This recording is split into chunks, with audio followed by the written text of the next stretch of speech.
There you are. I almost blew a circuit looking for you. You wish I had?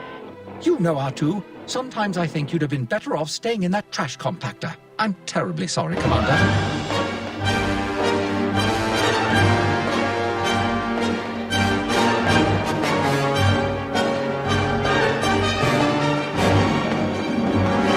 Motion control gaming has had fans of Star Wars crying out for a lightsaber-based game ever since the release of the Wii.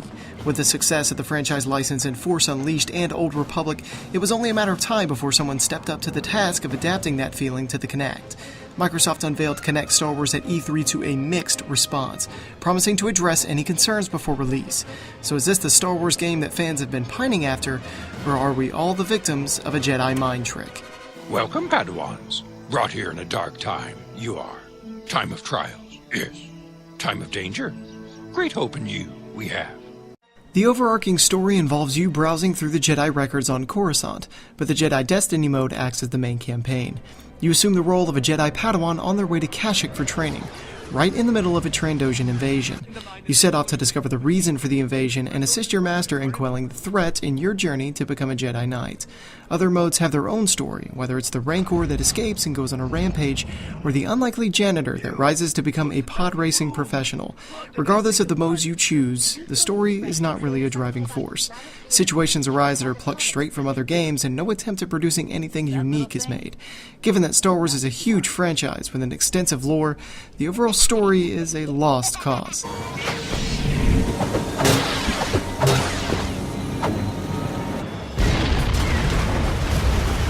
Visually, Kinect Star Wars lacks that certain polish.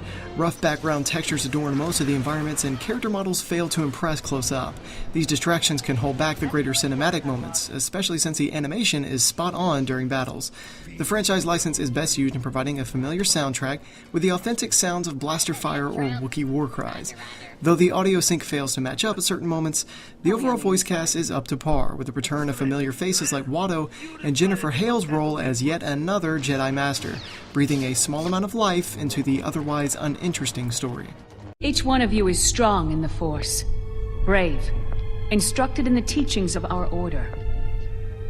But not all of you will become Jedi. In Jedi Destiny, you assume the role of a Padawan, using one hand to swing your lightsaber and the other to use the Force. Movement is implemented by stepping 1 foot forward to dash and jumping to flip over enemies or scale objects. What starts off with a simple battle droid soon has you facing off against tougher enemies that won't go down with a simple swing. There are attempts to mix up these combat sequences with speeder bike chases and one-on-one duels, which involve trading off between blocking and attacking.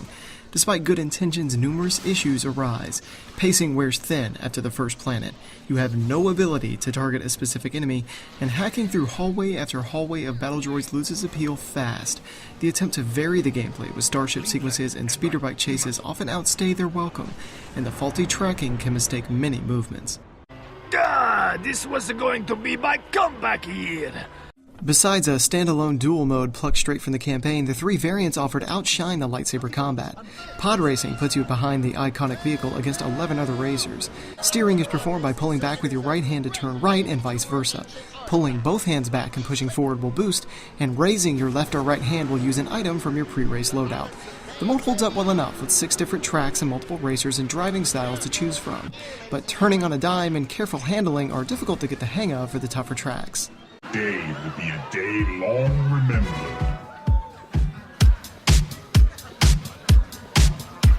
The infamous Galactic Dance puts you against the most notorious figures of the franchise in a dance-off. Much like Harmonix's Dance Central, you perform the moves listed on the flashcards and chain together combos for a high score and star ranking. There's no practice mode, you're thrown right into the mix with little explanation. In addition to several moves being repeated too often across the various songs, the Kinect can lose tracking of some of the dance moves. Still, the slight mistakes can be overlooked, especially since you cannot help but crack a smile at the lyrical adaptations to popular songs like Holla Back Girl transferred to the more topical Hologram Girl. The mode alone is worth playing just to see iconic figures getting down to famous songs. You say this ship be simple, but S-E-B-U-L-B-A. Rancor Rampage lets you assume the role of the infamous pit monster himself by hopping, charging, and stomping your way through one of 4 planets. A challenge mode will require you to perform specific actions for a boost in points, and Fury mode will simply ask for you to survive the waves of enemies attempting to stop your tirade. Oddly enough, this proves to be one of the more enjoyable modes, as trampling through buildings and hearing the one-liners of flying civilians never disappoints, and the leveling system will keep you coming back for unlocked planets and different Rancors. Controlling the Rancor's movement can prove difficult, and precision once again fails to be the Kinect's strong point in performing a few of the specified actions. Trust me, I do not taste like chicken. Remember me!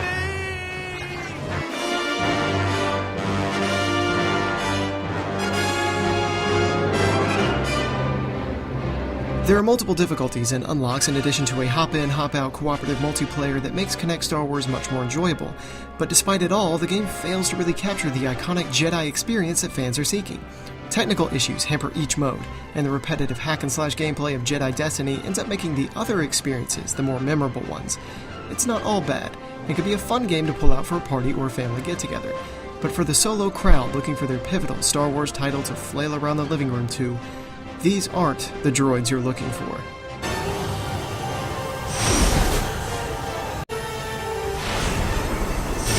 I can't stop. Jesus. Go.